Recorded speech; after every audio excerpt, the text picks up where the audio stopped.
പഴവും പായസവും കൂട്ടി പിടിക്കാൻ തൊട്ടാൽ പൊടിയുന്ന പപ്പടമില്ലാതെ സദ്യ കഴിക്കാനാവില്ലല്ലോ മലയാളിക്ക്.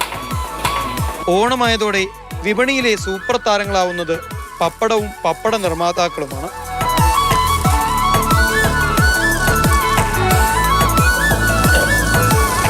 വിവേകാനന്ദ നഗറിലെ പ്രീതി പപ്പടത്തിനാണ് കാസർഗോഡ് ഏറ്റവും കൂടുതൽ ഡിമാൻഡ്.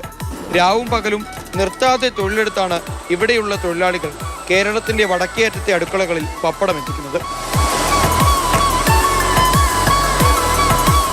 കാസർഗോഡെ പപ്പടവും ഒരൽപ്പം സ്പെഷ്യലാണ്. പൊള്ളുന്ന പപ്പടമുണ്ട്, പൊള്ളാത്ത പപ്പടമുണ്ട്.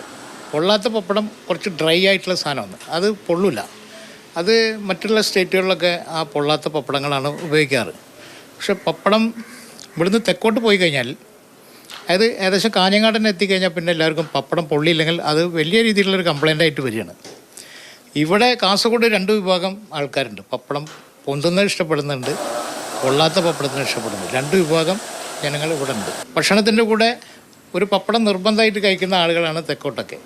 കാസർഗോഡ് അങ്ങനെയല്ല, എന്തെങ്കിലും ആഘോഷവേളകളിലൊക്കെയാണ് പപ്പടം കഴിക്കാറ്. ആയിരക്കണക്കിന് പപ്പടങ്ങളാണ് ഓണവിപണി ലക്ഷ്യമിട്ട് ഇവിടെ ഒരുങ്ങുന്നത്.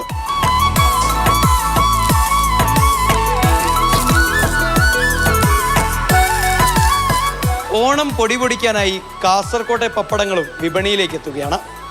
ഷാജു ചന്തപ്പുരയ്ക്കൊപ്പം സാരംഗ് സുരേഷ്, മാതൃഭൂമി ന്യൂസ്, കാസർഗോഡ്.